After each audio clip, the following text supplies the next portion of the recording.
시편 23편은 우리가 너무나 잘 알고 있는 유명한 시편에 속합니다. 어떤 사람이 시편 23편을 가리켜서 최고의 시편이라고 평했습니다. 모든 성도들에게 가장 잘 알려져 있고 가장 사랑을 받는 시편이라고 할 수가 있습니다. 여호와는 나의 목자시라. 하나님과 우리의 관계를 목자와 양의 관계로 비유하고 있습니다. 성경 말씀 가운데 양이란 말은 어떤 때는 성도를 가리키고 어떤 때는 예수님을 가리킵니다. 예수님께서 내 양을 치라, 내 양을 먹이라고 말씀하실 때 성도를 가리켜 하나님의 양이라 표현하고 있습니다. 또 예수님을 가리켜 하나님의 양이라고 합니다. 자, 요한복음 1장 29절에 세례 요한의 증언 가운데 보라, 세상 죄를 지고 가는 하나님의 어린 양이로다 라고 말하고 있습니다. 목자도 그렇습니다. 어떤 때는 문자적인 목자, 즉 양을 치며 들판에서 양떼와 더불어 살고 있는 목자를 가리키고 그 다음에 이스라엘의 통치자를 가리켜 목자라고 하였습니다. 예를 들면 사무엘하 5장 2절에 보게 되면 왕을 이스라엘의 목자라고 말하고 있습니다. 또 어떤 때는 목자를 하나님에게 정욕하고 있습니다. 이사야 40장 11절 말씀에 보게 되면 하나님을 우리의 목자라 말씀하고 있고 또 요한복음 10장에 보게 되면 예수 그리스도가 우리의 목자임을 말씀하고 있습니다. 시편 23편은 유명한 다윗의 시편에 속합니다. 다윗은 어릴 때 목자였어요. 베들레헴에서 아버지 이새의 양을 몰고 사방에 다니며 목자 노릇을 했는데 다윗 자신의 고백에 의하면 참으로 선하고 충성된 목자였다고 생각됩니다. 그가 골리앗과 더불어 전쟁할 때 사울에게 고백한 말을 들어본다면 그가 사자를 격퇴하고 곰을 때려 눕히고 자기의 양떼를 구원했다는 말씀이 있습니다. 어린 소년 다윗이 용감하게 자기 양떼를 보호하기 위해 양과 사자를 물리치고 양을 구원했으므로 좋은 목자라 할 수 있을 것입니다.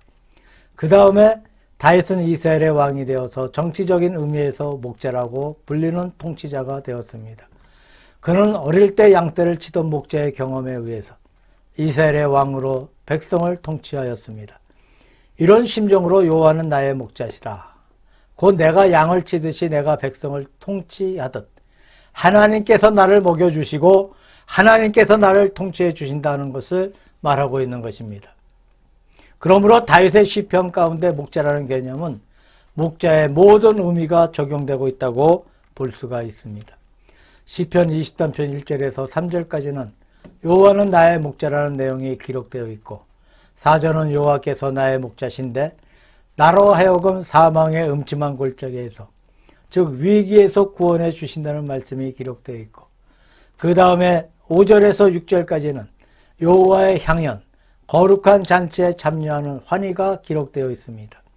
그 내용으로 보아서 얼마나 짜임새가 좋고 얼마나 아름다운 내용이 되고 있는지 모르겠습니다. 첫째로 여호와는 나의 목자시니 내가 부족함이 없으리로다. 아름다운 시편입니다. 이 말씀은 현재 별로 절실하게 느껴지지 않습니다. 혹은 연로하신 분들은 어릴 때 소를 몰고 다니면서 소들을 들판에다 꼴을 먹게 해두고 풀피리를 불면서 놀던 그때의 심정이라면 이 말씀이 어느 정도 이해가 될지도 모르겠습니다. 사실 성지에 가보면 꼴들이 많은 들판에서 소를 먹이는 것과는 전혀 다릅니다. 그야말로 메마른 땅, 풀이라고는 별로 없는 땅, 풀도 귀하고 물도 귀한 땅에서 양을 치는 목자들이 얼마나 수고를 많이 하는지 얼마나 고생을 많이 하는지 모릅니다. 양을 몰고 어디에 풀이 있다고 하면 먼 길을 가고 또 물을 구하러 먼 길을 가고 가다가 해가 지면 넓은 들판에 천막을 치고 자고 한밤중에 불을 비춰 양떼를 지키고 있는 목자의 수고는 굉장합니다. 그런 처음에서 여호와는 나의 목자시라. 내가 부족함이 없으리로다 라고 고백하고 있습니다. 자, 목자가 잠을 자느라 양을 지키지 못해서 사나운 짐승이 물어가는 수도 있고 목자가 자리에 능숙하지 못하므로 좋은 곳 있는 곳으로 데려가지 못하므로 양들이 줄이는 경우도 있습니다. 그러나 여호와는 나의 목자라고 하는 고백은 이런 경우가 전혀 없는 고백입니다. 그가 나를 푸른 초장에 누이시며 쓸만한 물가로 인도하시는도다. 이 말씀은 풍부한 꼴과 풍부한 물을 준다는 말씀입니다. 내 영혼을 소생시키시고 자기 이름을 위하여 의의 길로 인도하시는도다. 여기에 목자와 양의 관계가 기록되어 있습니다. 첫째, 먹여준다는 이야기예요. 고를 먹여주고 물을 먹여주고 양식을 먹여준다는 말씀입니다. 두 번째로는 목자는 양의 길을 인도해 줍니다. 어디로 가면 골이 있는지, 어디로 가면 위태한지 아니한지, 어디로 가면 사자나 이리가 없는 길로 갈 수 있는지를 알고 올바르게 인도해 준다는 말입니다. 위기가 다가오면 양을 보호하고 구원하는 것이 바로 목자입니다. 밖에서 나를 인도해 주신다는 말입니다. 양이란 동물은 목자가 필요한 동물이라고 합니다. 첫째, 양은 연약합니다. 약한 동물이어서 사자나 곰이나 이리 같은 동물을 만나면 꼼짝하지 못하고 희생이 될 수밖에 없는 나약한 동물입니다. 또 양이라는 것은 기억력이 거의 없다고 합니다. 양은 100m 앞을 못 본다고 합니다. 먼 데를 못 보고 자기 일정한 한계밖에 못 보니 금방 길을 잃어버리고 자기 집으로 찾아가지 못한다는 말이 있습니다. 개나 고양이는 자기 집으로 참 잘 찾아갑니다만 양은 집으로 찾아가지 못해요. 그러므로 연약한 양들에게는 절대적으로 목자가 필요합니다. 목자 없이는 먹지도 못하고 마시지도 못하고 또 자기의 길도 찾아가지도 못하고 맹수들에게서 구원받지 못하는 그러한 사실을 생각하면서 여호와는 나의 목자라고 하였습니다. 자, 이 말은 다윗이 이 시편을 지을 때 자기의 삶을 회고해 보면서 절실히 느낀 사실입니다. 내가 양을 치는 것처럼 이스라엘의 오지는 왕으로 백성을 잘 다스리던 자기의 심정보다 몇 배나 더 많이 하나님께서 자기를 돌보아 주시고 자기를 인도해 주시고 자기를 먹여 주셨다는 사실을 마음에 절실하게 느낀 것입니다. 중국 오지에 들어가서 선교를 했던 허리슨 테일러라는 분이 있습니다. 역사에 남는 위대한 선교사 가운데 한 분입니다. 이분이 영국 선교회에서 파송을 받아 남경이나 북경 같은 화려한 도시의 선교를 원치 아니하고 깊은 골짜기 중국 오지에 들어가서 선교를 합니다. 그러니까 고생을 무척 많이 하고 오지에 있는 옛날 중국의 미신과 여러 가지 잘못된 풍속을 고치려고 노력을 했는데 테일러가 어렵게 열심히 일하고 있을 때 테일러를 밀어주던 본국의 교회들이 선교비를 중단하게 되었습니다. 선교회에서는 당신에게 더 이상 선교비를 보내줄 수 없으니 이제 돌아오십시오 하는 최후 통첩의 편지를 보냅니다. 테일러가 이 편지를 받고 하나님 앞에 간절히 기도하면서 제가 이제 본국의 명령을 따라 선교 사업을 중단하고 돌아가야 되는 것입니까? 하나님께서 다른 길로 저를 인도해 주십시오. 이 사업을 계속할 수 있게 해 주십시오. 이렇게 오래 간절히 기도하는 가운데 그의 마음 가운데 하나님께서 준비해 주실 것이다. 그렇게 느껴져서 본국에 편지하기를 선교비를 보내주면 참 감사하겠고 보내주지 않아도 괜찮습니다. 개인적으로 선교하도록 하겠습니다 하고 영국 선교와의 관계를 끊어버렸어요. 혼자서 고생도 많이 하고 어려움도 많이 겪었는데 테일러가 어려움 가운데 고생을 하면서 선교한다는 소식이 영국 전체에 들리자 이름도 없는 각 지방에 있는 교회들이 너도 나도 다투어 선교비를 보내줍니다. 처음에 테일러는 자기 혼자일 때 영국에 있는 선교회에서 지원받다가 중단을 한 상태가 되어버렸는데 선교비가 너무 많이 와서 테일러가 자기 조수를 고용하고 본국에서 선교사를 데려오고 해서 1100명의 선교사를 보급했다는 말이 있습니다. 자, 1100명의 선교사를 중국 오지에 골고루 파송해서 중국의 내지 선교를 개척했습니다. 허리슨 테일러는 일생을 통해 새벽마다 일어나 해가 뜨기 전에 꿇어앉아 기도를 드렸다고 합니다. 일생을 통해 변치 아니하고 새벽마다 기도했다고 합니다. 그래서 중국의 오지에 속됨이 생기기를 테일러의 무릎이 꿇지 아니하면 중국 오지에 해가 돋지 아니한다는 말이 생겼다고 합니다. 꿇어앉아 기도하다 보면 해가 솟아오르니 그가 무릎을 꿇지 아니하면 해가 돋지 아니한다는 말이 생겼다고 합니다. 테일러 선교사가 일생을 통해 늘 좋아하는 성경 구절이 두 마디 있었는데, 하나는 사무엘상 7장 12절에 나오는 에벤 에셀이라는 말입니다. 이 말의 뜻은 여호와께서 여기까지 인도하셨도다 입니다. 자기가 중구고지에 와 있는 것은 자기 마음대로 와 있는 것이 아니고 하나님이 인도하셨다는 것이죠. 또 한 말씀은 창세기 22장 14절에 여호와 이레입니다. 아브라함이 모리아 산상에서 아들 이삭을 바치려고 할 때 하나님께서 나타나셔서 수풀에 뿔이 걸려있는 양을 준비하셔서 이삭을 대신해 양을 잡아 제사를 드린 사건이 있습니다. 이것이 여호와께서 준비하셨다. 여호와 이레입니다. 이 두 마디, 에벤에셀, 여호와 이레, 이것을 그가 한문으로 써서 벽에다 붙여놓고 그것을 보면서 선교 사업을 했다는 것입니다. 여기까지 나의 길을 하나님께서 인도해 주셨다. 누가 해준 것이 아니라 하나님께서 나를 위해 다 준비해 주신다. 여호와 이레라는 말씀입니다. 이것은 테일러가 그의 선교 사업을 통해 절실하게 느꼈던 그의 신앙 고백입니다. 다윗의 고백도 마찬가지죠. 여호와는 나의 목자로서 나의 길을 여기까지 인도해 주셨다. 나를 위해 물을 준비하시고 나의 길을 인도해 주신 나의 선한 목자이시다 라는 고백을 드리고 있습니다. 고린도전서 15장 10절에 사도 바울이 말씀하시기를 나의 나된 것은 하나님의 은혜로 되었다고 고백하고 있습니다. 다메섹 도생에서 그가 예수 그리스도의 부르심을 받은 후에 크나큰 사업을 많이 합니다. 자기 자신이 한 것이 아니고 하나님의 은총 가운데 이루어 주셨다는 말입니다. 내가 아니고 내 안에 계신 예수 그리스도께서 하셨다. 나의 나된 것은 하나님의 은혜로 된 것이다. 고통받는 것도 하나님의 역사가 나타나는 것도 하나님의 은혜고, 내 육신이 산 것도 하나님의 은혜고, 내 영혼이 산 것도 하나님의 은혜고, 전부가 하나님의 은혜이다. 사도 바울이 이렇게 고백을 하고 있는 것입니다. 여호와는 나의 목자시다 라는 이 말씀은 우리의 실생활을 통해 하나님을 체험하는 내용을 말하고 있습니다. 생활 속에서 하나님을 체험하는 것입니다. 이것은 어떠한 이론이 아닙니다. 생활 속에서 하나님의 인도를 느낀다는 것입니다. 두 번째로 모든 위기에서 건지시는 여호와.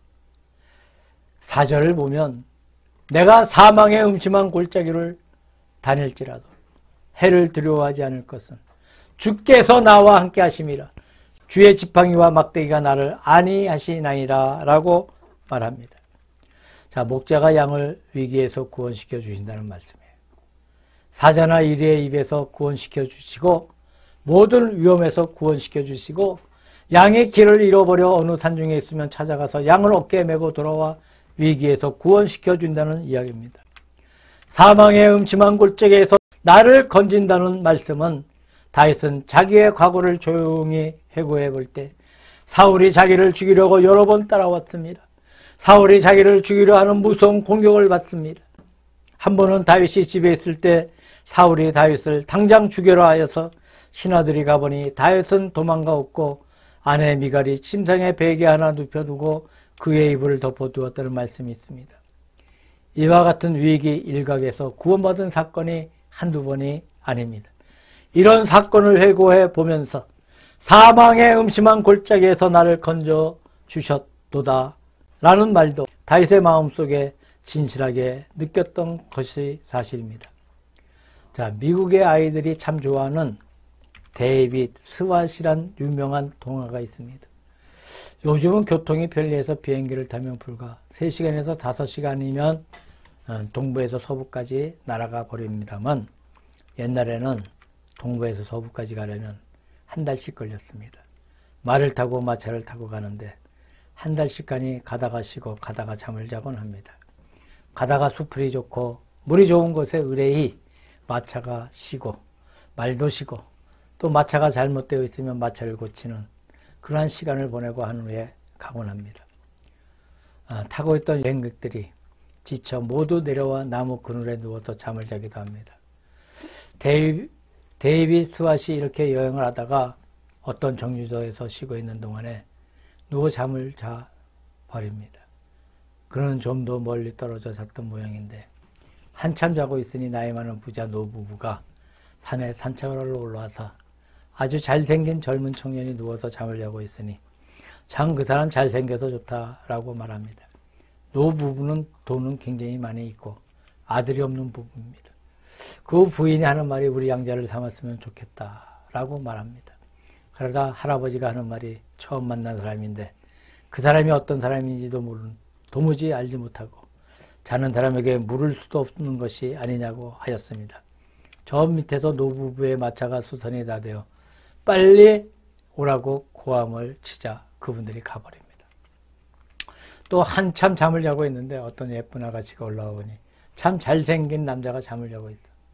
처녀의 마음속에 내 낭군 삼았으면 좋겠다 하는 마음을 가져봅니다.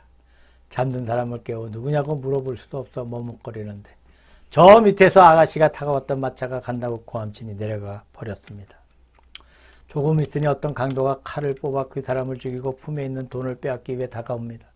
그리고 칼을 목에 대고 돈을 빼앗을 찰나에 마침 그 청년이 타고 왔던 마차가 수리가 다 되어 마차가 갑니다 하고 고함을 치고 이름을 부르니 강도가 그만 놀래서 도망을 가버렸어요. 실컷 잠을 자고 기지개를 피면서 청년이 깨어나 아무것도 모르고 마차를 타고 갔다는 이야기입니다. 자, 이 이야기의 골자는 잠자고 있는 동안에 이 세 가지 운명이 겉을 지나갔다는 거예요. 큰 부자의 양자가 되어서 부자가 될 뻔했고 예쁜 아가씨와 결혼해서 행복한 가정을 이룰 뻔했고 강도의 칼을 맞아 죽을 뻔도 했을 세 가지 운명이 지나갔어요. 자기는 전혀 깨닫지 못하고 자고 있는 사이에 지나갔다는 동화입니다. 이것은 우리의 인생을 말하고 있습니다. 우리가 전혀 깨닫지 못하는 가운데 우리 앞에 온갖 것이 지나가고 있어요. 어제까지 건강이 괜찮았던 사람들이 갑자기 교통사고를 만나 죽는 사람이 얼마나 많습니까? 또 그렇게까지 하지 않는다 하더라도 넘어져서 다리가 부러진다거나 화를 당하는 수가 있습니다. 또 순간적인 잘못 때문에 일생을 통해 병신이 되어버리는 수가 얼마나 많은지 몰라요. 우리에게 다가오는 순간적인 위기를 아무도 깨닫지 못합니다. 사망의 음침한 골짜기에서 나를 건지셨다. 우리는 이 고백을 하나님 앞에 감사한 마음으로 하지 않을 수가 없습니다. 육체적인 의미에서만 그런 것이 아닙니다. 영적인 의미에서는 더욱 그렇습니다. 육신은 한번 죽으면 그만이겠지만 우리 영혼이 하나님 앞에 죽으면 어떻게 되겠습니까? 하나님 앞에 내가 의로워서, 내가 잘나서, 내가 잘 믿어서 의를 지키는 것이 결코 아닙니다. 하나님께서 인도하시고 하나님께서 보호하시고 우리가 당할 수 없는 시험을 막아주시고 보호해 주셨기 때문에 예수를 잘 믿는 것이지 하나님께서 방치해버리고 만다면 어떻게 되겠습니까? 마귀가 얼마나 무섭습니까? 나의 힘으로 마귀의 힘을 이겨낼 수가 없습니다. 하나님께서는 전능하시니 모든 것을 할 수 있겠지만 인간은 마귀를 이겨내지 못합니다. 하나님께서 우리를 보호하셔서 영적인 위기에서도 구원시켜 주십니다. 육체적인 위기에서 혹은 영적인 위기에서 우리를 건져 주시는 것입니다. 어느 등산가가 산에 올라갔다가 쇠줄을 타고 내려오는데 자기 차례가 되어서 내려가려 하다가 보니까 신발끈이 풀려 있습니다. 그래서 뒤에 있는 사람에게 먼저 내려가라 하고 자기는 신발끈을 메었어. 뒤에 사람이 먼저 줄을 타고 내려갔습니다. 내려가다가 줄이 뚝 끊어져 버리고 그 사람이 죽어버렸어요. 신발끈을 메고 있는 동안에 뒤에 사람이 내려가다가 새 줄이 끊겨 죽었어요. 그때 등이 오싹하더랍니다. 이 죽음이 내 죽음인가? 그 사람의 죽음인가? 하고 생각했습니다. 자기는 그 순간 신발의 끈이 풀리지 않았으면 내려갔을 것이고 내려갔으면 죽었을 것입니다. 그 사람이 내려가 죽은 사람의 시체를 보면서 내가 살았다고 할 수 없는 것이다. 어느 순간에 죽을 수 있는 생명이다 라고 고백을 했다고 하는 말을 들어본 적이 있습니다. 자, 하나님께서 나를 사망의 음침한 골짜기에서 구원시켜 주십니다. 우리가 알지 못해서 그런 것이지 참으로 이것이 우리 자신들의 고백입니다. 우리는 하나님 앞에 교만할 수가 없습니다. 유체적으로도 그렇고 영적으로도 그렇습니다. 마지막으로 5절에서 6절까지는 여호와의 향연을 말하고 있어요. 주께서 내 원수의 목전에서 내게 상을 베푸시고 기름으로 내 머리에 바르셨으니 내 잔이 넘치나이다. 자, 이 말씀은 승리의 향연을 말하고 있는데, 다윗이 전쟁에서 이기고 돌아왔을 때 적군들의 포로를 많이 붙들어 와서 그 앞에서 축배를 드는 광경을 연상시키는 말입니다. 자, 원수의 목전에서 상을 베풀어 두고 승리의 잔을 받을 때 내 잔이 넘치나이다 하며 승리의 기쁨과 환호를 부르고 있습니다.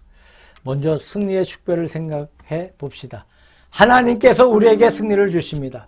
우리의 모든 인생 생활 속에서 하나님께서 우리를 구원시켜 주시고 우리를 건져 주십니다. 언제 우리 앞에 어떤 위기가 다가오는지 알 수 없는데 하나님께서 그 모든 어려운 위기에서 우리를 건져 주시고 우리로 하여금 진정한 승리를 주는 것입니다.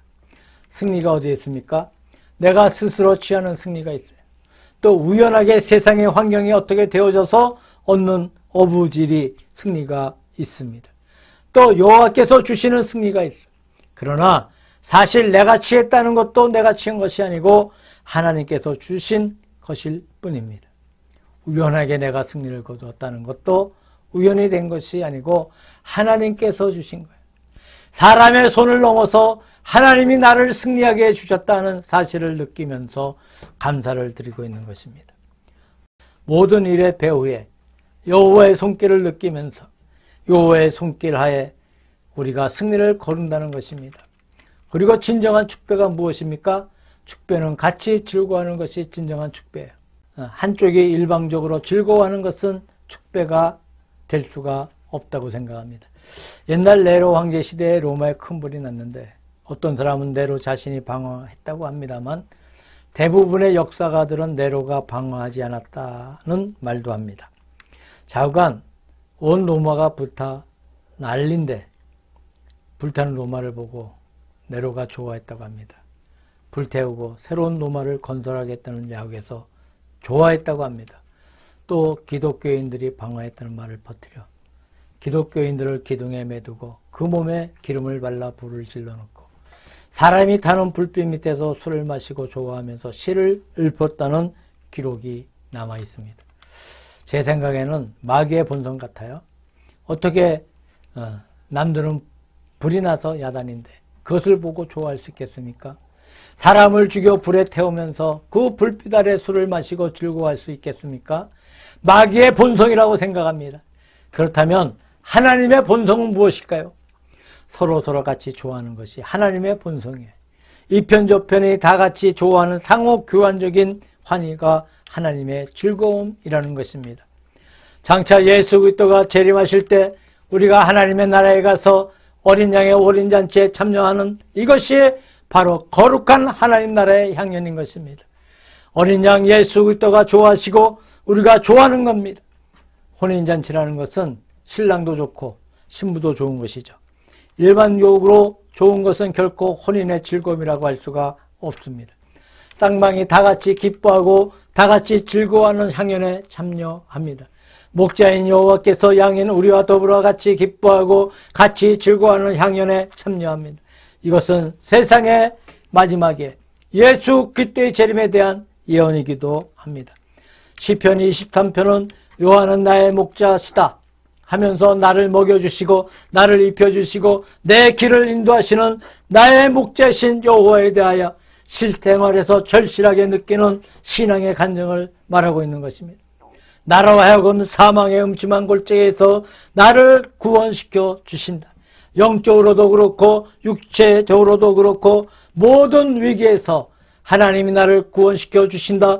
그리고 마지막에 거룩한 승리의 축배를 들게 하신다. 하나님도 즐거워하고 우리도 만족해하는 축배를 들게 하신다는 이것이 오늘 시편 23편의 내용인 것입니다. 우리가 시편을 묵상할 때 얼마나 감사한지 모르겠습니다. 과연 다윗은 위대한 신앙가였습니다. 어릴 때 실제적인 목자 생활을 할 때나 그 다음에 이스라엘의 왕으로 있을 때나 그의 일생을 통해서 하나님과 더불어 동행하는 신앙을 체험했어요. 우리의 생활 속에서도 순간순간 하나님이 나의 목자이시다 하는 거룩한 신앙의 체험이 있기를 우리 주 예수 그리스도의 이름으로 축원합니다.